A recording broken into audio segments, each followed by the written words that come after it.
السلام عليكم ورحمة الله وبركاته. شباب أولى ثانوي عاملين إيه؟ يا رب تكونوا كويسين كده ولذاذ زي العادي يعني. طيب النهاردة إن شاء الله إحنا هنبدأ في تاني حصة من حصص المراجعة بتاعة أبريل. زي ما اتفقنا قبل كده أبريل امتحاناته هتبقى في أول مايو. وانس إن إحنا هنخلص الأسبوع بتاع امتحانات بتاع أبريل دوت، هنبدأ إن إحنا ناخد أسبوع إجازة نمتحن فيه الحاجات الإضافية. بقى ان احنا ان شاء الله هنبدا نشتغل في امتحانات اخر الترم، فاحنا ما عندناش وقت، محتاجين ان احنا نبقى اسرع من كده شويه في ان احنا نلم المنهج. تمام، فالنهارده باذن الله هنبدا ان احنا نشتغل في الابريل ريفيجن البارت الثاني. وكالعاده عشان ما نحلش اسئله كتير في بارت واحد ونزهق كده ونمل، لا انا بديك بريك ما بين التو فيديوز، تقدر انك تقوم تعمل لك حاجه تشربها كده لذيذه وترجع لي في الفيديو اللي بعده. فدلوقتي الفيديو الاولاني اللي هو بارت 2 1. طب تعالي بس بقى نبدا نشتغل فيه. يلا، اول حاجه هنبدا طبعا بالمالتيبل تشوز كويستشنز. يلا بينا نقرا البارت ده من الدرس، او سوري البارت ده من اليونت اللي هو الدرس الخامس عندي، بيتكلم على النانو تكنولوجي، وازاي ان انا لما بصغر حجم الحاجه دي بتقدر ان هي تعمل لي فانكشنز كتير مختلفه عشان بتختلف في البروبرتيز بتاعتها. تمام، يبقى هي تديني بروبرتيز معينه او مختلفه، البروبرتيز دي بتخليني استخدم الاوبجكت ده في حاجه ثانيه، تمام كده، او بشكل مختلف تاني. تعالي كده نشوف واحده واحده. Which of the following represents the most accurate explanation for the term of nanotechnology؟ يعني من الآخر هو عايزني أقول له يعني إيه كلمة نانو تكنولوجي؟ عايزني أقول له الديفينيشن بتاع النانو تكنولوجي. طب تعالى نقرا ونشوف. أول حاجة The study of dwarves in ancient Greek time. هبدأ أتكلم على حاجات في ancient Greek time. لا ملهاش دعوة. طب اللي بعده، طيب ده practical application of knowledge to control materials at the nanoscale. هبدأ إن أنا أدرس الابليكيشنز بتاعة الماتيريالز وأعمل كنترول عليها. أنهي ماتيريالز يا ناس؟ الماتيريالز اللي بتكون at nanoscales، يعني صغنونة جدا. دي تمشي. طب نقرا اللي بعده، يلا بينا. Measuring the length of materials using that traditional meter. هبدأ ان انا اقيس الماتيريالز دي بالتراديشنال ميتر. ما هي لو بالتراديشنال ميتر يبقى انا كده مش هعرف اجيب الحاجه النانو، الحاجه الصغنونه جدا، يبقى لا مش دي. طيب to study of large molecules in their normal state. هبدأ ان انا ادرس اللارج molecules في النورمال ستيت بتاعتها في الشكل الطبيعي بتاعها، برضو لا. يبقى تاني النانو تكنولوجي. يعني ايه كلمه نانو؟ نانو دي يعني حاجات صغنونه جدا جدا جدا جدا، تمام، ما بنقدرش اصلا ان احنا نشوفها. تمام، يعني انت عندك ان ال1 نانومتر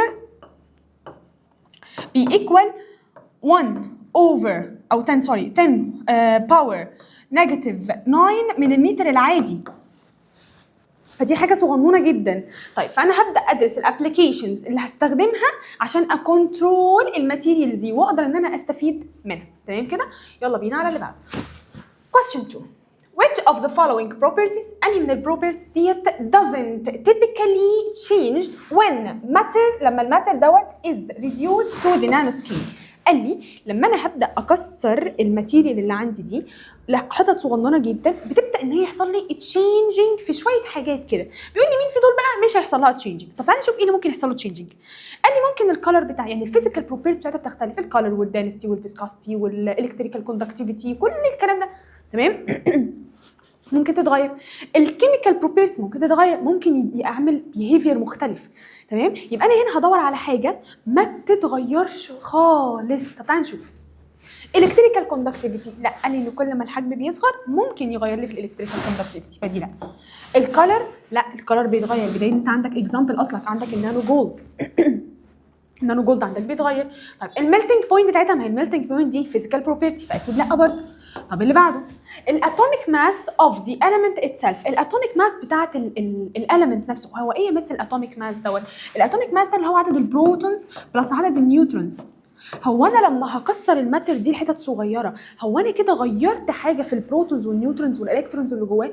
لا، انا ما لعبتش فيه، هو زي ما هو، ولكن كل اللي انا عملته ان انا ايه، صغرت حجمه. لما حضرتك تجيب ورقه وتقعد تقطعها لحتت صغيره جدا، هو انت غيرت في الكومبوزيشن بتاعها اصلا؟ لا، هي نفس الكومبوزيشن، ولكن ايه اللي اختلف بره؟ الفيزيكال بروبرتي بتاع الشيب مثلا فور اكزامبل. تمام، يبقى انا عندي هنا كل حاجه ممكن تتغير ما عدا الاتوميك ماس. يعني ايه كلمه اتوميك ماس؟ يعني عدد البروتونز اللي موجوده في النيوكليس بلس عدد النيوترونز اللي موجوده برده في النيوكليس، الاثنين على بعض استحاله يتغيروا. تمام، والاتوميك ماس عامه هي مش بتتغير يعني، تمام، مش بتتغير الا بتغيير الحاجه اسمها الايزوتوبس، المفروض كنتوا واخدينها قبل كده في الماده يعني. تمام، يبقى الانسر هنا هتكون ايه؟ دي. طيب يلا بينا على اللي بعده. question 3. طيب نانو تشيبس، عندي حاجه اسمها نانو تشيبس. طيب النانو تشيبس دي مالها؟ قال لي بعمل لها implanting in the brain، هبدا ان انا ازرعها جوه البرين. طب يا ترى هزرعها جوه البرين ليه؟ قال لي to allow البارالايزد بيشنت. يعني ايه كلمه بارالايزد؟ المرضى المصابين بالشلل، عندهم شلل في بارت معين من الجسم، تمام؟ ده اسمهم بارالايزد بيشنت. طب يا ترى البيشنت ده انا هبدا ان انا احط له نانو تشيبس ليه؟ هزرعه في دماغه ليه يا ترى؟ هساعده في ايه؟ هو عنده ايه؟ هو عنده مشكله في الحركه، هو عنده شلل ما بيقدرش ان هو يتحرك. طيب فانا هبدا اعمل ايه؟ هبدا ازرع له دي علشان اكيد هعالج المشكله دي بشكل او باخر. طب تعالى نشوف بقى المشاكل اللي عندي هنا او الانسرز اللي موجوده عندي هنا ونشوف انا هعالج المشكله دي ازاي. يلا بينا. walk by relying on their damaged muscles. هيبداوا ان هم يتحركوا بالدامج ماسلز اللي عندهم. الماسلز اصلا بقت دامجد فهم استحاله يعرفوا انهم يتحركوا تاني. طيب اللي بعده see distant objects. هيشوفوا الحاجات اللي واقفه بعيد. ده انا بقول لك الراجل مش بيشوف ايه؟ ما هو يا فرحتي هو شايف بس مش عارف يعمل حاجه، مش عارف يعمل اكشن. طيب treat bone fractures. هبدا ان انا اعالج الكسور اللي موجوده في العظم. لا مش هعالج، طب ما انا اجبسه واريح دماغي. امال هعمل ايه؟ تعالى كده ما نقرا في الاخيره. communicate via devices merely by thinking. مجرد ان هو يفكر في حاجه، الاوبجكت او الديفايس اللي متوصل بيه الشابس ديت بتبدا ان هي تقول هو عايز ايه او بتبدا تاكت اللي هو عايز يعمله. تاني من الاخر، انا قاعد انا عايزه اقول للكرسي ده اتحرك، انا مش هعرف اقول له، تمام؟ انا مثلا الشابس اللي موجوده في البرين متوصله عندي بالكرسي، انا مش هعرف اقول للكرسي اتحرك ولا هعرف احرك ايديا. امال جاست ان انا اثينك ان انا اي نيد تو موف ذيس تشير، اللي هيحصل ذا تشير ويل بي موف. هيبدا ان هو يتحرك. ازاي يا مس؟ عن طريق بس ان انا عملت ثينكينج، انا بس فكرت. فلما فكرت الجهاز بدا ان هو يقرا التفكير اللي موجود في دماغي ده ويطبقه عندي على الديفايس اللي انا عايز احركه.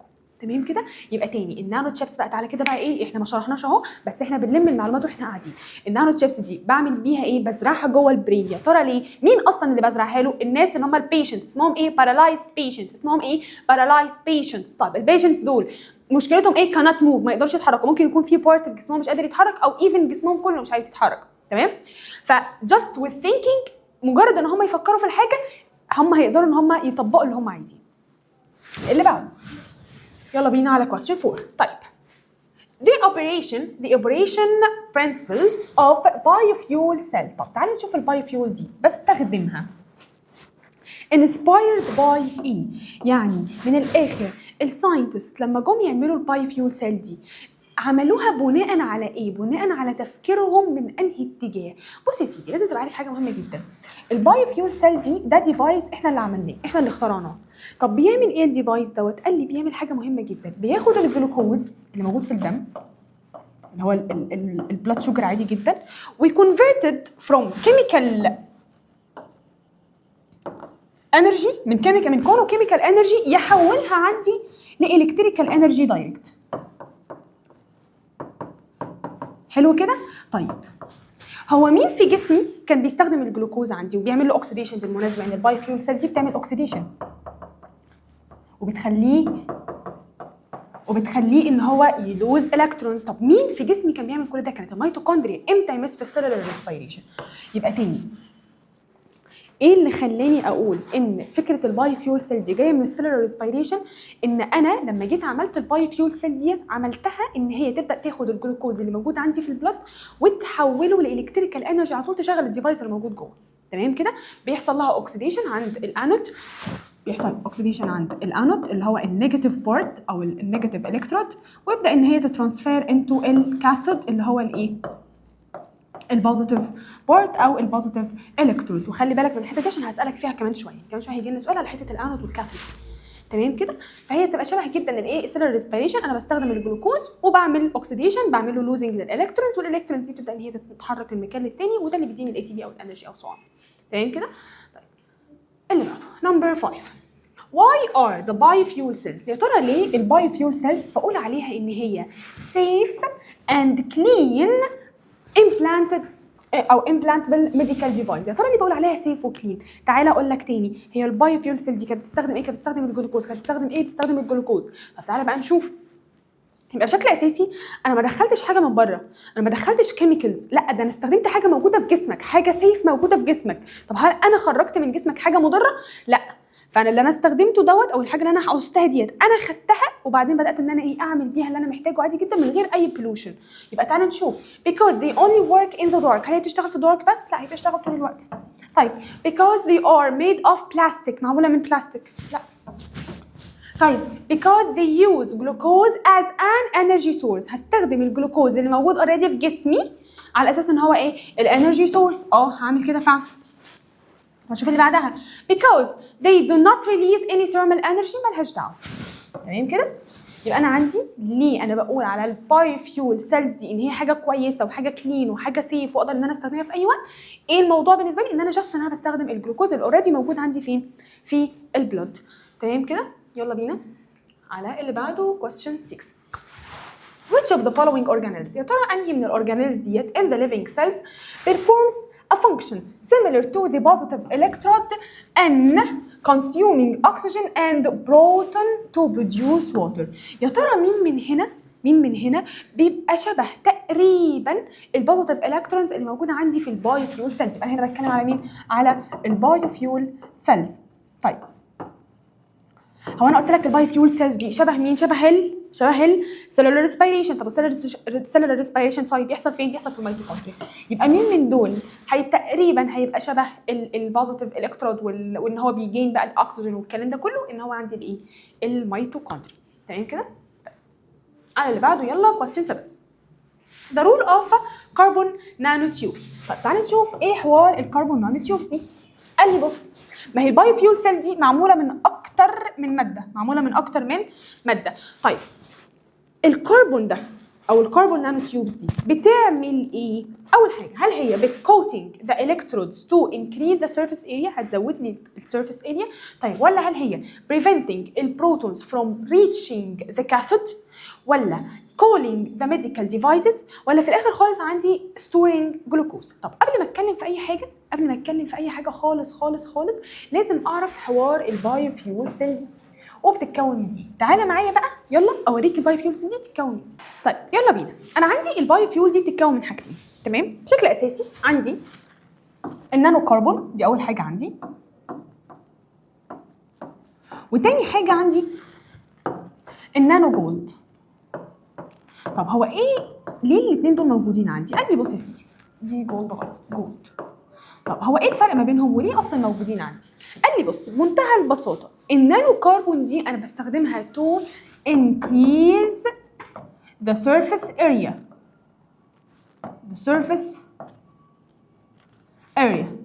of reaction. تمام كده؟ طب والنانو جولد؟ النانو جولد بقى بتبقى عارف شغلانه الانزيم، عارف شغلانه الكاتاليست اللي هي بتعمل لي ايه؟ بتعمل لي increasing، هتزود لي increasing the rate of reaction. يعني الرياكشن من الاخر هيحصل ايه؟ هيحصل اسرع. يبقى انا عندي البايو فيول سيل دي هلاقي فيها حاجتين نانو، تو نانو ماتيريالز، هما مين؟ النانو كربون، ودي بستخدمها تو انكريزنج السيرفيس اريا بتاعت الرياكشن. يبقى عندي اكتر من حاجه اعمل فيها او اكتر من بارتيكلز اعمل عليها الايه؟ الرياكشن. وعندي النانو جولد، ودي بتعمل انكريزنج للايه؟ دي بتعمل انكريزنج للريت اوف رياكشن، بتسرع لي من الرياكشن. طب هو بيقول لي هنا النانو كربون او الكربون نانو تيوب هستخدمها في ايه؟ والله منتهى البساطه coating the electrodes to increase the surface area. بتغطي الالكترود ليه؟ عشان تبدا ان هي ايه؟ تزود لي من المساحه بتاعه الرياكشن بتاعي. فاهم كده؟ يلا بينا على question 8. طيب الالكترونز in the biofuel cell، البايو فيول سيل اللي هم هيصدعونا بيها دي، الالكترونز اللي موجوده فيها هتبدا ان هي تتحرك external circuit toward مين؟ هي بتتنقل من فين لفين؟ مين اللي كان بيعمل لوزنج؟ مين؟ الانود. هينقلها لمين؟ للكاثود. يبقى تاني بمنتهى البساطه انا عندي ادي الانود، في الانود بيحصل الاكسيديشن. يعني ايه اوكسيديشن؟ انا هبدا اعمل ريليزنج للالكترونز اللي عندي. طب انا لما اعمل لها ريليزنج هتروح فين الالكترونز دي؟ قال لي هتروح للبوزيتيف. يبقى انا عندي هنا ده النيجاتيف الكترون، لما تروح للبوزيتيف الكترون اسمه ايه؟ اسمه كاثود. يبقى تاني الالكترونز هتروح لمين؟ towards مين؟ towards الكاثود. تمام كده؟ يلا بينا على اللي بعده. طيب يلا بينا على question 9. يلا. Thin films وده سؤال مهم جدا عشان هو هنا بيسالك على اكزامبلز للحاجات دي. طيب الثين فيلم ده appear as examples of that material. طب احنا عندنا الماتيريالز اللي موجوده في النانو سكيل 4 انواع. اول حاجه تبقى زيرو دايمنشنال نانو ماتيريالز. يعني ايه كلمه زيرو دايمنشنال؟ يعني كل الدايمنشنز بتاعتها، كل الاتجاهات بتاعتها موجوده في النانو سكيل، اللي هم ايه بس؟ اللينث والويدث والهايت. حلو كده؟ طيب ال1 دايمنشنال نانو ماتيريال عندك في ال1 دايمنشنال بيكونوا عندك اللينث بس هو اللي ايه؟ اللينث بس هو اللي موجود بيكون لارج، والاثنين التانيين بيكونوا في النانو سكيل. طيب التو دايمنشنال اللي بيكون في النانو سكيل بس هو الويدث. يبقى تاني انا عندي هنا اللينث هو اللي بيكون نانو، هو اللي بيكون لارج، انا اسفه. في التو دايمنشنال بيكون عندي الويدث هو الوحيد اللي بيكون نانو. تمام كده؟ طيب في الزيرو دايمنشنال خلاص كلهم بيكونوا نانو سكيل، وفي الثري دايمنشنال بيكونوا كلهم ابيرز، كلهم بيكونوا ايه؟ باينين عندي، وكلهم بيكونوا خارج النانو سكيل. طب ليه بقول عليها يا مس 3 او ليه بقول عليها نانو ماتيريال؟ ما هي كده كده باينه قدامي. قال لي بقول عليها نانو ماتيريال علشان الديستنس بتوين البارتيكلز نفسها بتكون ات نانو سكيل. تمام؟ يعني ايفن ان البارتيكلز عندي كبيره بس المسافات اللي ما بين البارتيكلز دي بتكون ايه؟ في النانو سكيل. تمام كده؟ طيب الاكزامبلز اللي عليهم المفروض احفظهم؟ المفروض تحفظهم قولا واحدا. تمام؟ ادي سؤال عندك هنا بيقول لك الثين فيلم ده مين؟ انا المفروض عارف ان الثين فيلم ده موجود فين؟ في التو دايمنشنال ماتيريالز. يبقى الثين فيلم موجود عندي فين؟ في التو دايمنشنال نانو ماتيريالز. بتحفظ الاكزامبلز اللي عليهم الاربعه، بالتالي اي اكزامبل هيجي لك انت هتبقى عارف هو موجود فين. تمام كده؟ يلا بينا على اللي بعده. question 10. The primary fuel used in biofuel cell. يا ترى ايه نوع الفيول اللي بستخدمه عندي في البايوفيول سيل؟ الجلوكوز اللي موجود جوه الجسم، اللي هو البلاد شوجر من الاخر يعني. تمام كده؟ يبقى لما يجي يسالني المفروض كده انت خلاص يعني لما يجي يسالني على اي حاجه ليها علاقه بالبايوفيول سيل لازم على طول افتكر مين؟ السيلولار ريسبيريشن. هم تقريبا شبه بعض. تمام كده؟ او هي اصلا فكره البايوفيول سيل اتعملت انسبايرد باي السيلولار ريسبيريشن اللي بتحصل جوه الجسم. تمام كده؟ طب يلا بينا على اللي بعده. question 11. طيب the movement of smart prosynthetic lamps depends on.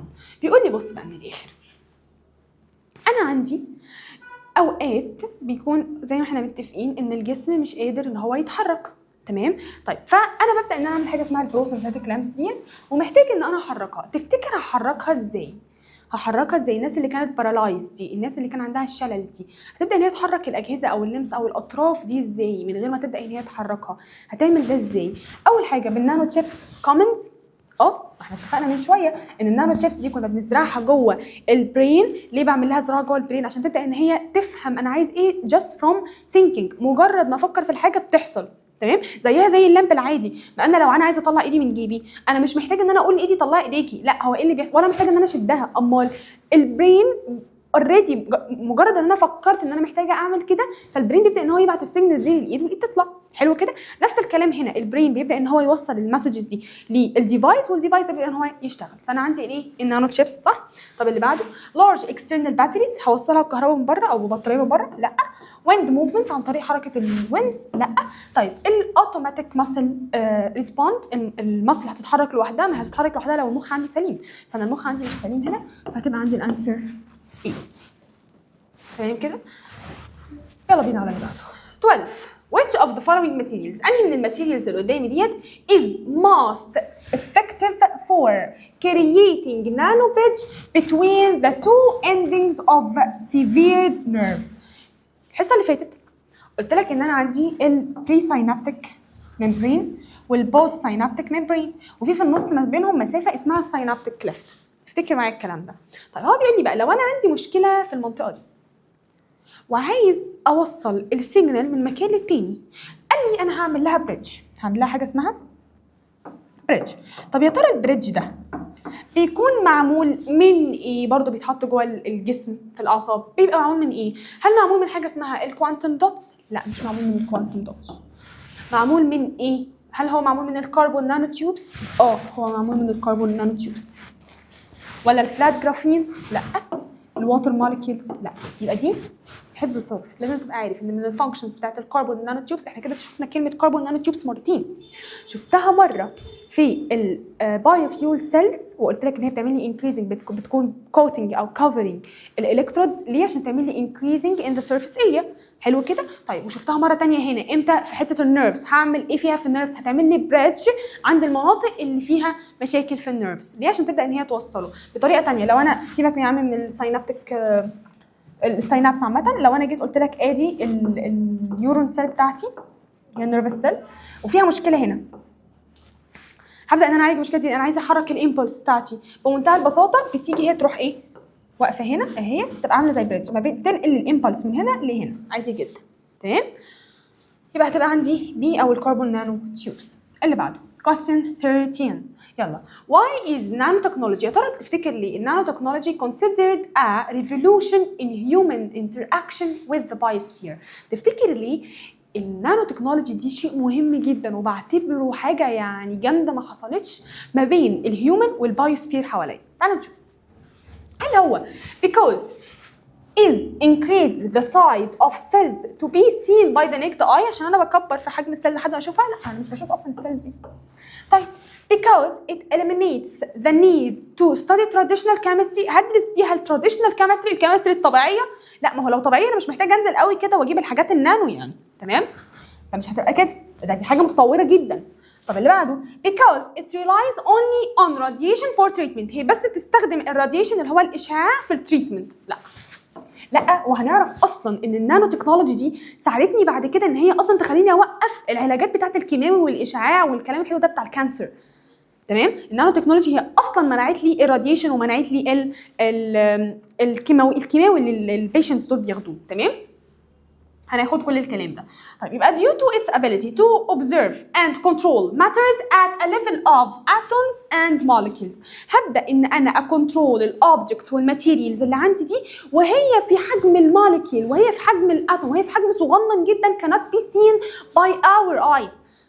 ده بيحصل فعلا. انا قادره ان انا اكنترول الماتيريالز دي واعمل بيها الحاجه اللي تفيدني انا وانا مش شايفاها اصلا. هي حاجات ما تتشافش، هي في النانو سكيل ده انت ما تقدرش تشوفه اصلا بعينيك. تمام كده؟ ليه؟ لان النانو سكيل زي ما قلنا ان هو ايه؟ السكيل بتاع الاتومز وبتاع المولكيولز اللي هي الحاجات الصغيره جدا اللي بتكون عندي اصلا الايه؟ الماتر الكبير ده. تمام كده؟ حلو قوي. يلا بينا على اللي بعده question 14. طيب the change in material properties، لما اغير في الماتيريال properties اذا كانت physical او chemical او whatever at the nanoscale is due to two main factors. تفتكر ليه البروبرتيز دي بتتغير؟ قال عشان two factors. مين هم يا مثل two factors؟ اول حاجه increasing the surface area، يبقى اول حاجه عندي ايه؟ increasing the surface area. اول حاجه عندي ايه؟ increasing the surface area ولازم تحصل الكلام ده. تاني حاجه عندي ايه؟ تاني حاجه عندي اسمها الكوانتم افكت. اسمها ايه؟ الكوانتم افكت. يعني ايه كلمه كوانتم افكت؟ قال لي بمنتهى البساطه الكوانتم افكت ده معناه changing in the properties، زي ان انا هغير اللون، هغير السترينث يعني الحاجه هتبقى قويه اكتر، هتبقى more strong and so on. تمام؟ يبقى انا هعتمد عندي على حاجتين او هما التو فاكتورز اللي اصلا هيغيروا لي في البروبرتيز دي، هي اللي هتخلي عندي اختلاف. مثلا الحته بتاعت او الجزء بتاع الريشيو اوف سيرفيس اريا ديت لما ازود اعمل انكريزنج في السيرفيس اريا بالتالي الكيميكال رياكشن نفسه هيختلف، يبقى انا كده غيرت في الكيميكال بروبرتيز. تمام؟ طيب الحته بتاعت الكوانتم افكت، الكوانتم افكت انا بقول لك ان انا بغير في الفيزيكال بروبرتيز، بغير في كلر، بغير في شيب، بغير في وات ايفر انت بتعمل، بغير في سترينث، بغير في كل حاجه ما عدا الاتوميك ماس، يبقى انا ممكن اغير اي حاجه عندي في الماتيريال ما عدا الاتوميك ماس، لان الاتوميك ماس ده ثابت. تمام؟ in the same material، في نفس الماتيريال بتاعنا. يبقى الانسر عندي هتكون ايه؟ because of the ratio او the increasing in ratio of the surface area and the volume. طبعا او بالنسبه للفوليوم بتختلف عن الفوليوم بيبقى ثابت، ولكن اللي بيبقاش عندي ثابت مين؟ السيرفيس اريا. وكمان عندي الكوانتم افكتس. طيب يلا بينا على اللي بعده. طبعا لو جينا بصينا على التشويسز هنا الكالر والهاردنس، لا دول بيتغيروا، الكالر والهاردنس، الميلتنج بوينت والالكتريكال كوندكتيفيتي بيتغيروا برضو، والاتوميك سايز اند الكترون سبيد، ممكن تتغير. فانا عندي هنا الحته بتاعت الميلتنج بوينت والالكتريكال كوندكتيفيتي والهاردنس والكالر والكلام ده كله، كل ده طبعا من الكوانتم افكت اصلا. تمام كده؟ ان كل ده يعني بيتغير نتيجه للكوانتم افكت اللي اوريدي بيتغير. طيب نيورال نانو الكترودز. النانو الكترودز اللي موجوده في منطقه النيورو، قلت لك من المره اللي فاتت كلمه نيورو دي لما بشوف اي حته بعرف ان انا بتكلم على النيرفس سيستم. حلو كده. طيب النيورال نانو الكترودز، النانو الكترودز اللي هتبقى موجوده عندي في منطقه النيورو او في منطقه النيرفس سيستم، مالها؟ هتعمل لي ايه؟ هتعمل لي برين واشنج، ده الكلام ما يصحش. كولينج ذا سكال، ما ينفعش. طيب recording neural signals and transmitting them to smart prosthetic limbs، هتبدأ إن هي تاخد السيجنالز اللي المخ بيعملها by thinking وتبدأ إن هي تنقلها للبروثيتك limbs عشان تقدر إن أنت تتحرك. أكيد ده الابلكيشن بتاعها. طيب increasing reading speed، هقرأ أسرع من كده؟ لا شكرا. يبقى الانسر عندي هتكون مين؟ هتكون عندي سي. هتبدا ان هي تاخد السيجنالز دي وتبدا ان هي تنقلها، تعمل لها ترانسميتنج لللمب اللي انا حاطاه عشان تبدا ان هي ايه؟ تحركه وتشتغل عادي جدا كأن البني ادم ده موجود معانا عادي. تمام كده؟ يلا بينا على اللي بعده. question 16. طيب the use of nano gold، هستخدم النانو جولد في البايو فيول سيل. قلت لك من شويه ان انا في البايو فيول سيل عندي حاجتين، النانو كربون والنانو جولد. طيب النانو جولد بقى بستخدمها في ايه؟ قلت لك ان النانو كربون كانت بتعمل لي انكريزنج في السيرفيس اريا بتاعت الرياكشن. طيب وفي الجولد، في النانو جولد كانت بتعمل ايه؟ كانت بتعمل لي انكريزنج في الريت اوف رياكشن، انكريزنج في الريت اوف رياكشن. يبقى خلي بالك ان النانو كربون والنانو جولد الاثنين بيساعدوني، بيعملوا لي انكريزنج في حاجه معينه اللي هي ايه؟ الكربون بيزود لي السيرفيس اريا بتاعت الرياكشن، انا هعمل رياكشن في منطقه اكبر، لكن الجولد هيعمل لي انكريزنج في الرياكشن، في الريت اوف رياكشن، الرياكشن هيحصل اسرع. طب تعالى بقى نشوف. act as an electrical catalyst، تقريبا شبه الكاتاليست. ما هو الكاتاليست ده بيعمل ايه؟ الكاتاليست دي بتعمل ايه؟ بتبدا ان هي برضه تزود لي او بتنكريز الريت اوف رياكشنز عندي، دي تمشي. طيب بريفنت الكوريجن اونلي، ماليش دعوه. طيب بروديوس ريد لايت، ماليش دعوه برضه. طيب اخر تشويس عندي make the device expensive، انا اكيد مش عايز اعمل كده، اكيد مش عايز الجهاز عندي يبقى هنا، يبقى انا هختار ايه من كل دول؟ هختار عندي الكاتاليست. يبقى تاني افتكر معايا كده بسرعه، افتكر معايا كده بسرعه.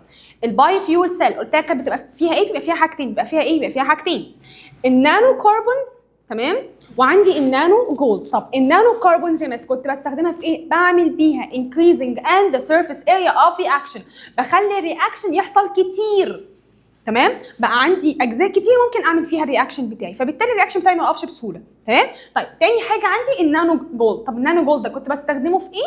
قال لي بمنتهى البساطه النانو جولد ده كان بيبقى عامل زي الكاتاليست. يعني ايه كاتاليست؟ increasing the speed of the reaction، increasing the speed of the reaction. تاني الاثنين بيعملوا increasing، واحد بيزود لي السيرفيس اريا، واحد بيزود لي الريت اوف رياكشن اصلا اللي هو بيكون ايه؟ كاتاليست، وده النانو جولد.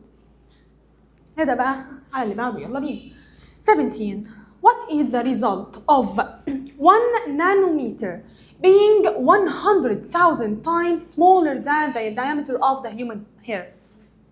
تفتكر ايه اللي حصل لما كانت الواحد نانومتر دي او ال1 نانومتر دي اصغر بكتير بالاف يعني بالاف مئات مش عارفه ايه كده اللي هي الارقام ديت 100,000 times اصغر من الهيومن هيرز؟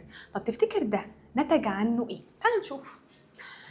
inability to use it in medical application، مش هقدر استخدمها في الميديكال ابلكيشن. لا طبعا، احنا على فكره باي ذا واي يعني احنا عندنا الميديسنز او الدراجز او كده، على فكره في منها كتير جدا بنستخدم فيه النانو تكنولوجي او بنستخدم فيه النانو ماتيريالز. ليه؟ لان انت اصلا يعني بص من الاخر، ما انت السيل بتاعتك دي قد كده، وكمان انت عندك الكانسر سيل مثلا. لما جيت قلت لك انا هنلتفت للكانسر سيل، الكانسر سيل انا وقفت استخدام الكيماويات والاشعاع والكلام ده. ليه؟ قال لي بمنتهى البساطه ان انا عملت الكابسول دي بالنانو سكيل صغنونه جدا بتارجت الانفكتد سيل، بتروح للسيل المصابه، تمام؟ فبالعكس انا اقدر استخدمها في الميديكال ابلكيشن، تمام؟ طيب اللي بعده increase in the weight of materials when converted to the nanometer. هبدأ ان انا اغير في الود في الويت بتاعها، في الوزن بتاعها. لا انا مش محتاجه اغير في الوزن بتاعها اصلا في حاجه. طيب نشوف اللي بعده. nano materials poses unique properties not found in their normal states. يعني من الاخر النانو ماتيريالز دي لما بوصل للنانو سكيل مع الماتيريالز دي بتبدا ان هي تعمل لي بروبرتيز ثانيه مختلفه مش موجوده في النورمال. ده حصل فعلا، كان عن طريق ايه او كان بسبب ايه؟ كان بسبب حاجتين، حاجه اسمها الكوانتم افكت اللي كانت بتغير لي في الفيزيكال بروبرتيز، وحاجه اسمها ايه؟ increasing in the surface area اللي كانت بتخلي لي الرياكشن بتاعي يبقى احسن واطول واكتر. طيب easy to see in nano materials with a regular light microscope، هقدر ان انا اشوف النانو ماتيريالز دي بسهوله تحت اللايت مايكروسكوب؟ لا. يبقى الانسر عندي هتكون سي. تاني ليه سي يا مس؟ قلت لك سي لان في النانو ماتيريال، في النانو سكيل انا ببدا ان انا اشوف بروبرتيز مختلفه تماما ما كانتش موجوده قبل كده. تمام كده؟ يلا بينا على question 18. Which of the following materials can be used as thin film؟ تفتكر ممكن اخد من ايه هنا؟ اخد ايه ده من ده؟ اخد ايه من دول؟ ركز. اخد ايه من دول واحطها مكان الثين فيلم. تعالى نشوف هو الثين فيلم ده كان ايه؟ كان انهي دايمنشنال فيهم؟ كان 2 دايمنشنال. طب انا عايز حاجه من دول تكون 2 دايمنشنال. يلا بينا نبدا من تحت لفوق او نبدا من فوق لتحت عادي. الجرافين 2 دايمنشنال يبقى دي تمشي، بدأ لها من الاول اهو. طب الجولد نانو بارتيكلز دي 0 دايمنشنال. طيب البورس ماتيريالز دي 3 دايمنشنال. طب اخر حاجه عندي النانو وايرز دي 1 دايمنشنال. يبقى انا هختار عندي مين؟ هختار عندي الجرافين. ليه؟ لان الاثنين بيكونوا 2 دايمنشنال، فانا سهل ان انا اشيل دي واحط دي مكانها. يلا بينا على اللي بعده. طيب كربون نانو تيوبس. النانو تيوبس بتاعت الكربون are used in the nerve treatment. قلت لك ان انا شفت كلمه كربون نانو تيوب دي شفتها مرتين. مره لما كنت بتكلم على الباي فيول سيل وقلت لك ساعتها ان الباي فيول سيل دي انا بستخدم فيها الكربون to increase the surface area of the reaction. حلو كده؟ طيب وهنا شفتها في النيرف مره لما رسمت لك هنا الساينابس. طيب كنت بستخدمها ايه في النيرف؟ كنت بستخدمها as a bridge، كانت بتعمل لي زي بريدج عشان تنقل لي مين؟ الامبلس. يبقى تعالى نشوف كل بكتيريا in the nerves لا مش بتقتل لي حد. transmit signals across the damage area، هتبدا ان هي تنقل لي السيجنال في الاماكن البايظه عندي. هي بتعمل كده فعلا. هنشوف اللي بعده. give the nerve a distinctive color، هتديها color. لا يا اخويا مش عايزين color، شكرا ميرسي. طيب reduce the nerve temperature، هتقلل من التمبريتشر بتاعت النيرف. ماليش دعوه بكل ده. يبقى هي مهمتها ايه؟ بتused as a bridge to transmit مين؟ السيجنالز across the damaged area. هتبدا ان هي تنقل لي النيورال امبلس والكلام ده كله في الاماكن اللي اوريدي ايه؟ حصل لها دامجنج. تمام كده؟ طيب يلا بينا نمبر 20. ان اباي فيول سيل. في الباي فيول سيل انا تعبت من الباي فيول سيل دي والله. في الباي فيول سيل الجلوكوز هيحصل له اوكسيديشن فين؟ قلت لك 100 مره قبل كده. قلت لك 100 مره قبل كده ان انا عندي حاجه اسمها انود وده نيجاتيف الكترود، وعندي حاجه اسمها كاثود وده بوزيتيف الكترود. قلت لك ان الاكسيديشن بيحصل عند النيجاتيف ويبدا ان هو يطلع لي الالكترون ده يوديه لحد مين؟ للبوزيتيف. تمام؟ فهو بيقول لي هنا الجلوكوز بيحصل له اوكسيديشن فين؟ في الانود. تعال ندور على الانود. البوزيتيف الكترود لا، اللي هو الكاثود لا، انسايد ذا وايرز لا، ان ذا لايت لامب لا، في النيجاتيف الكترود اللي هي عندي اسمها الايه؟ الانود. تمام كده؟ تمام قوي زي الفل. يلا بينا على الاساي questions. يلا بينا. يلا question 1. explain the increase in hardness of nano copper compared to ordinary copper. يعني من الاخر بيقول لك لما بجيب الكوبر ده وبكسره لحتت صغنطوطه خالص كده اللي هي تبقى في النانو سكيل، يعني من الاخر ليه بيبقى harder than الاورديناري كوبر؟ ليه بيبقى اصلب منه؟ طيب تعالى نشوف. هو انا لما كسرته عملت ايه؟ عملت حاجتين. اول حاجه عملت increasing in the surface area. تاني حاجه عملت الكوانتم افكت. طب ما هو اللي حصل ده قدامي دوت increasing in hardness دوت ده يعتبر كوانتم افكت. فالانسر عندي هتكون ايه؟ هقول ان because the nano copper او the nano particles of copper will make increasing in the surface area. ولما بيحصل increasing في السيرفيس اريا بتبدا ان هي ايه؟ تبقى اصلب. ليه؟ معلومه مش عليك، هي معلومه مش عليك بس انا هقولها لك. يعني انا عامه اعتماد الهاردنس عندي بيكون according to السلايد بتاع البارتيكلز على بعض، بتاع الاتومز والموليكيولز على بعض. يعني من الاخر الكفر العادي دوت بتلاقي ان البارتيكلز دي قادره ان هي تعمل سلايدنج بسهوله، لكن كل ما بتصغر حجمها السلايدنج نفسه بيبقى صعب، فلما السلايدنج يبقى صعب يبقى الهاردنس عندي صعبه. بس انا هكتب كل الكلام اللي لسه قايلاه ده؟ لا، انا هروح قايله له بمنتهى البساطه because of the increasing in the surface area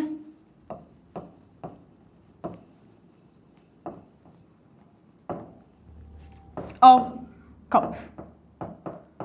وخصوصا لو انا بتكلم على ايه؟ على النانو كوبر. تمام كده؟ يبقى تاني بمنتهى البساطه الهاردنس عندي هنا اعتمدت على ايه؟ اعتمدت عندي على الانكريزنج ان سيرفيس اريا. وخلي بالك على فكره ان اغلب الانسرز اللي هنتكلم فيها في الايساي كويستشنز هتبقى كده، هتبقى الانسر بتاعتها ان يا جماعه والله انكريزنج ذا سيرفيس اريا. تمام كده؟ ان هو ده اللي بيغير لي كل حاجه بعد كده. طب يلا بينا على الكويستشن اللي بعده. question 2 explain the classification of quantum dots based on their dimensions. طب تعالى افكرك، ان كنت ناسي انا افكرك، الكوانتم دوتس قلت لك من شويه في التشوز ان هي عباره عن ايه؟ ان هي زيرو دايمنشنال. طيب هو بيقول لي بقى بمنتهى البساطه ليه الكلاسيفيكيشن بتاعها اعتمد على الدايمنشنز بتاعتها؟ هقول له والله because all the dimensions او all three dimensions موجودين فين؟ at nano scale. كلهم في النانو سكيل، عشان كده بعتبرهم ايه؟ زيرو دايمنشنال. تمام كده؟ يبقى تاني، يبقى because the three dimension اللي هم مين؟ اللي هم عندي اللينث والهايت، اللينث والهايت والويدث.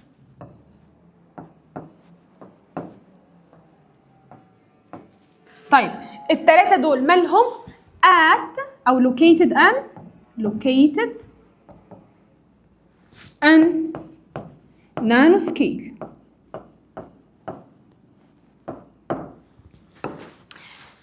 يبقى تاني لما يجي يقول لي اي اكزامبل وقال لي هي ليه الكلاسيفيكيشن بتاعها بيعتمد على الدايمنشنز بتاعتها، لازم في الاول احدد هي الدايمنشن بتاعها ايه؟ هل هي 0 ولا 1 ولا 2 ولا 3 دايمنشن؟ according to هي ايه بالظبط هبدا ان انا اوصف.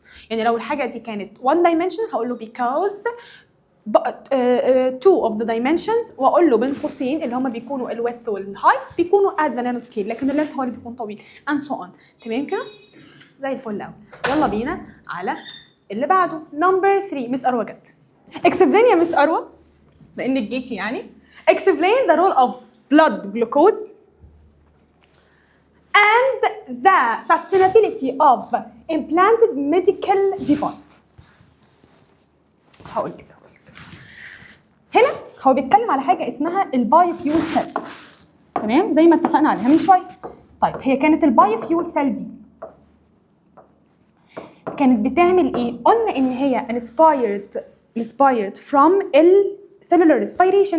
طب كان ايه اللي بيحصل فيها؟ كنا بناخد الجلوكوز ده ونعمل له اوكسيديشن. كنت بعمل له اوكسيديشن فين؟ في الانود. والريليزد الكترونز دي كانت بتروح لفين؟ كانت بتروح للكاثود. كانت شبه مين بالظبط؟ كانت شبه الميتوكوندريا. يعني من الاخر لما يجي يقول لي ان البلاد جلوكوز ده انا بقدر استخدمه في الميديكال ديفايسز ليه؟ because of the found of او the presence of البايوفيول. يبقى تاني، يبقى because of the biofuel cells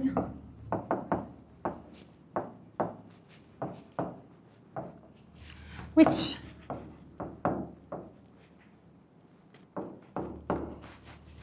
convert the chemical energy. وهي الكيميكال انرجي اللي جت منين؟ جت من البلاد جلوكوز اللي موجود اوريدي فين؟ في البلاد. chemical energy اللي موجود عندي في الجلوكوز to electrical energy واللي بطبيعة الحال هبدأ إن أنا أعمل بيها operating للديفايسز دي. تمام؟ يبقى to operate the medical devices.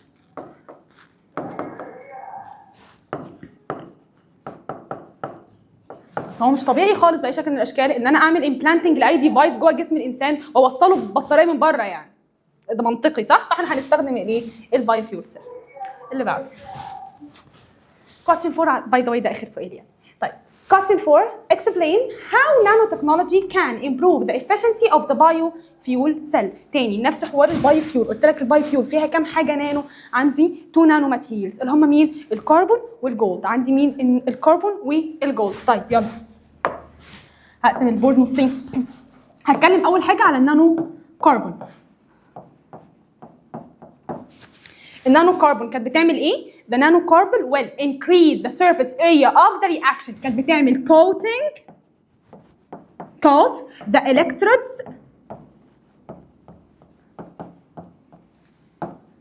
to increase the surface area of the reaction.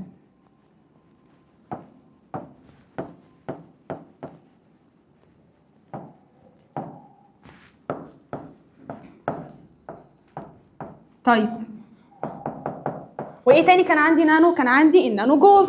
طيب قلت لك برضو ان النانو جولد دي كانت بتعمل ايه؟ النانو جولد دي بمنتهى البساطه كانت عامله شبه الكاتاليست. يعني ايه يا مس كاتاليست؟ increasing the rate of the reaction. increasing the rate of the reaction. increase the rate of the reaction. والسلام عليكم ورحمه الله وبركاته. السؤال خلص وحياة ربنا اللي هيغلط في السؤال اي حاجه لها علاقه بالباي فيول سيل لو عرفت ان في حد فيكم غلط فيها هتعرفوا لوحدكم. خلصنا يبقى كده يبقى تمام. كده اول فيديو خلص. احنا المفروض تبقى 2 دقيقه واحده 2 بارت 2 خلص، مش بارت 2 كله طبعا، بارت 2 1 خلاص. كده اول فيديو خلص. كمان ساعه بالظبط هينزل الفيديو التاني. فاحنا بناخد البريك ده قلنا بنتفق بنعمل فيه ايه؟ بنشرب فيه حاجه ونبدا ان احنا نجهز ورقنا علشان هنكمل ان شاء الله في الفيديو التاني بحيث ان احنا نخلص على ايه؟ نخلص الليسن 5 كله. تمام؟ اشوفكم على خير الفيديو الجاي. السلام عليكم ورحمه الله وبركاته.